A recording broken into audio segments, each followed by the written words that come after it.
Hey guys and girls, how is it going? And welcome back to another episode of the Diamond Gear with myself, Lewis. And check this place out. Isn't it looking funky? Yes, it is. It looks amazing. I've been ill for the last few days, and it's kind of put me in bed. I'm still probably going to sound a bit meh throughout this episode, because I'm taking these paracetamol thingamabobs that make me want to go to sleep, so yes. But I thought I would try my hardest to get something out for you guys. So while I've been a little bit ill, I've been building this place, and it's pretty funky. I like it. I got really tired of that place down there. I just didn't know what to do with it. I tried to change things. I just couldn't get it to work. So I thought, you know what? Let's go live with all of the ostriches in this nice little biome here with all of the clay and things. So I've dug all of this out.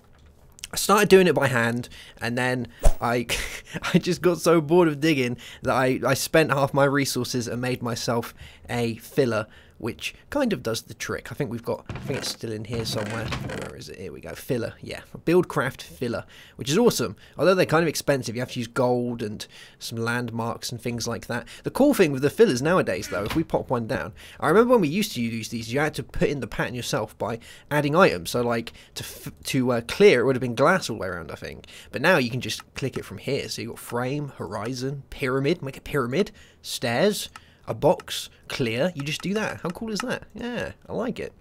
And that kind of just does the trick. You've still got to put down all of your landmarks and things, these guys, but they work. And I use Sterling engines to power it, which are really cheap. They're just stone gears, pistons, stones like this. It does use a lot of coal, though, and it's kind of slow. The only cool thing with it now is it doesn't drop any of the items. You might remember before it used to drop all the items all over the floor. Now it just doesn't do that at all, which is awesome. So this is my little base, and there's not too much to it yet.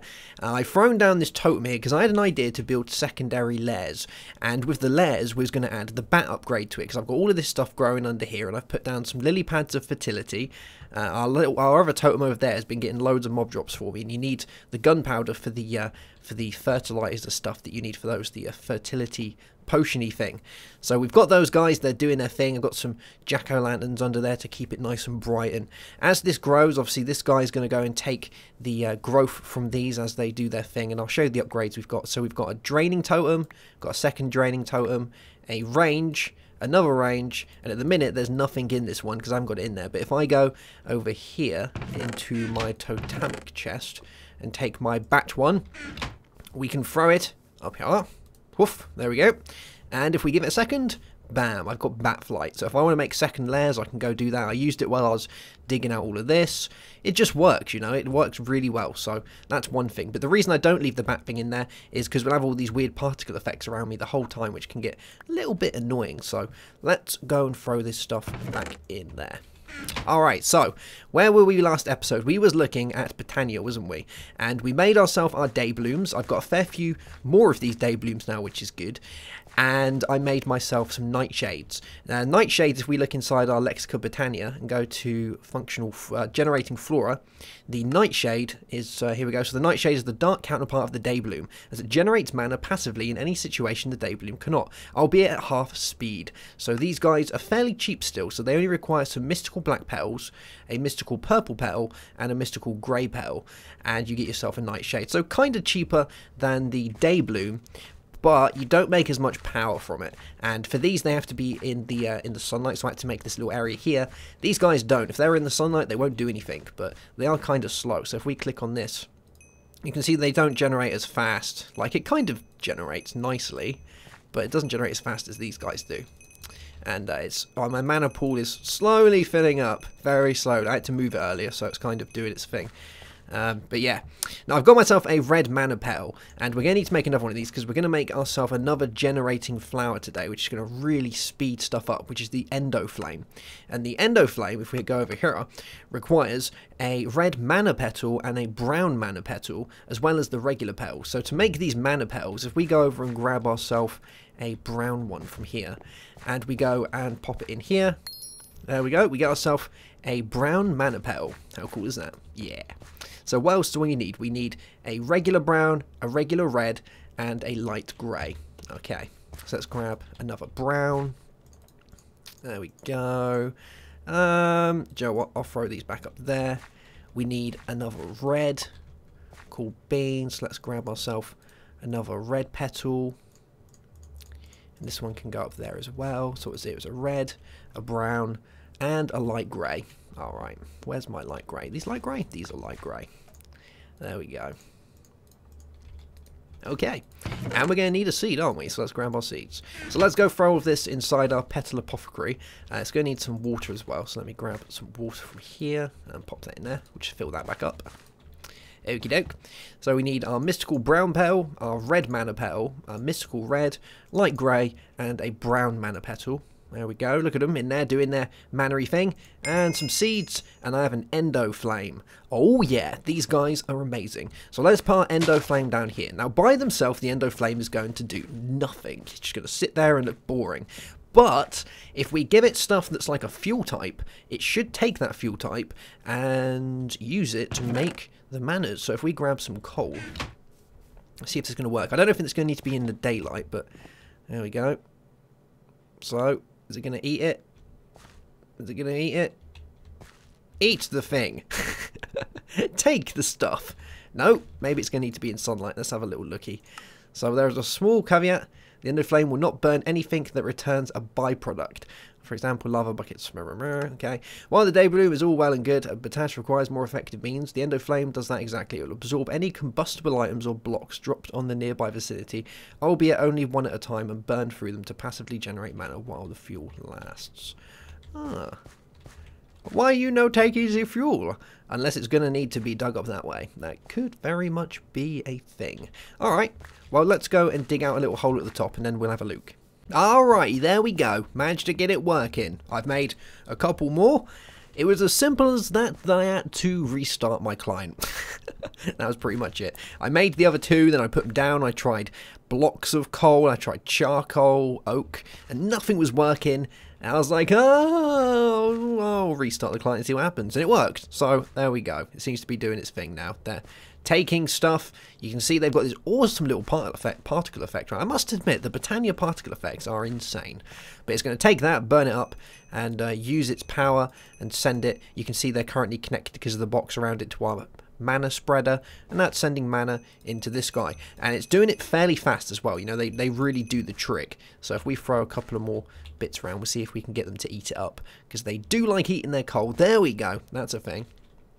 And I haven't tried with wood yet, but wood is combustible, so I would guess that's a thing. So let's try wood as well, see if they'll eat some wood. They definitely like coal blocks. That's a thing. That was the first one I tried, and they were like, yummy. I'll have myself some of that. We'll give it a minute, see what happens. They have to run through all their fuel at the minute. There we go, we just ate that one. Let's see if they want to eat themselves some wood. They should do. It is combustible. But like it says inside the Lexica Botania, you can't feed it things that have a byproduct. So you can't use anything that has like a lava bucket or anything like that. That won't work. They won't eat it. They just don't find it that yummy. So there we go. That's going into there. We're getting ourselves all of this good stuff. Oh, my lunchbox. No, my lunchbox. We'll go into here and here we go. You can see that it's going up. It's going up a lot faster now. You see loads and loads of mana coming out of our mana spreader. It's going up real fast. Oh, I ate my wood as well. Lovely jubbly. Alright, so now that we've got a decent amount of mana going into here, we're probably going to play with a couple of others. There's another one that I really wanted to try out, which is a fairly newish one, and it just sounds amazing. So let's have a little gander into here. I want to make a munch dew, because I think this one sounds awesome. So generating the form of natural energy, that is the mana, should be a pretty good process when done via other living materials. By using the munch dew, any leaves near the flower will get munched up and converted into mana. It's to note that though no saplings or any other items will be dropped from the leaves. So if you basically, if a tree grows, it will eat the leaves, and that's pretty much it. That's kind of cool. I like that. So maybe we'll give that one a try. But this does need a lot more for it to work to make a munch dew. We need one of these things called a rune of gluttony. So a rune of gluttony, I think, requires some pretty fancy bits. We need a rune of winter, a rune of fire, and we need a runic altar as another one of those guys. So let's have a look at a runic altar. So these guys require a mana diamond or a mana pearl and some living rock. So let's go get ourselves a diamond and see if we've got all the bits that we need for this. So I've got a couple of diamonds. Let's go and pop it inside my mana pool. There we go. Get ourselves a mana diamond. And you can also use an ender pearl, but I haven't got any spare at the minute. So that gives you that guy. Alright. And we're going to need some living rock, aren't we? So let's grab our living rock and go over here and we'll make ourselves one of these guys. So it's something like this with that. There we go. A runic altar. Oh, this sounds cool. So I don't know if this guy requires any power of any type, but I guess we'll find out, won't we? So, there we go. There's our runic altar. And that guy does look mega fancy, doesn't it? You've got to admit, that looks so fancy. All these little balls flying around and things. Let's go back in here. So, to make one of these guys, it does look like it requires mana. So, we're going to have to probably shoot some mana into this guy. I've got a feeling that's going to be a thing. So, what I could do is I could have another mana spreader coming out of here, couldn't I? Going into this guy from, like, here. That could be a thing. And then we can remove it when we don't need it anymore. So, alright, our runic altar. So, what other bits do we need to do this? We need to make ourselves a rune of winter, a rune of fire. So, these look pretty expensive. 2 more mana diamonds. It's pretty expensive stuff. So, rune of winter. What do we need for a rune of winter? We need runes of earth, runes of... Oh my Jesus, these munch-Jews are expensive. I guess we'll find out how to use the runic altar today. So a rune of water requires... Okay, I can do that one. That's not too bad. So we need a mana steel ingot, a fishing rod, a sugarcane, and some bone meal. And that's going to give me a rune of water. Alright, and mana steel I think is just iron inside there. Yeah. So let's give this guy, let's give him a little bit more fuel. So there we go. Take your stuff. Just throw it randomly around like that. Cool beans. And we'll get ourselves a piece of iron. So I want a piece of iron. This will make us some of our mana ingot. There we go. Lovely jubbly. So we've got a mana ingot, and we're going to need all the other bits, aren't we? Another cool thing that I made as well is called is a warp book. You might remember this from Agrarian Skies, and with the warp book we can basically travel to where we want to go. So this is what I've used all my ender pearls on so far. What you do is you make yourself these mana pages, bound warp pages, and to make a unbound one, it's a piece of paper and an ender pearl, and then all you do is you hold the unbound warp page in your inventory and you click, and when you click it asks you what do you want to call it. So I called that one old base, and this one base, and then what you do is you put them inside your warp book. Warp book is made of an ender pearl and a book, and then while it's in there, if you just right click, it brings up this, and I can go base, and I can go old base, and I can go base. Pretty funky stuff, right? So I'm going to have a sleepies, guys. I'm going to get all the rest of the bits I need, and we'll be back to make ourselves one of these cool runes. Alright, we're back, and I got most of the bits I need. I'm just getting myself some living wood. Well, I've got my living wood. I'm getting myself another mana spreader, so I'm just cooking up a little bit of gold so we can make one of these. So we're going to need a bit of gold. We're going to need a petal so we can make our mana spreader. And we use any petal, so let's just use a brown petal. Why not, I guess. So we'll use a brown petal. Cool beans. And I think I'm going to need to make myself another crafting table for over there. So it's that, isn't it? With our petal and our gold. Oh, is that the way around? Yeah, one mana spreader. Lovely jubbly. Alright, so let's go and pop this guy back on here. There we go. We're going to want a mana spreader, and we're going to have it here. Lovely. So what the mana spreader is going to do is it's going to take the mana from inside our pool, from this pool nearest to it, and it's going to transfer it out, which is pretty cool. And we're going to want it to go into this guy, aren't we? So let's move it around. I might have to move... I don't want to, but I might have to move my mana pool to be able to get it focusing right. Is it getting it? It is getting it. It's just a little bit wonky. Let's try a little bit more. Come on. You can do it. You can do it. Is it hitting it? It is hitting it. Good. So it's getting it. You kind of want to place these down before you do any type of mana pool. That is most definitely a thing. But it is going to it because we can see that it's highlighted. So good stuff. Alright, so that guy's going to take the mana from our mana pool and it's going to fire it into our runic altar. So let's read up on the runic altar, because we've got ourselves all the bits we need: the fishing rods, the sugarcane, the bone meal, and the mana steel. But we don't really know much about the runic altar. So a runic altar looks like this. Good stuff. So a total of 16 runes exist. The most basic and elementary runes are named after the 4 elements. The intermediate runes are named after the 4 seasons, and the most advanced runes are named after the 7 deadly sins. A separate rune of mana also exists.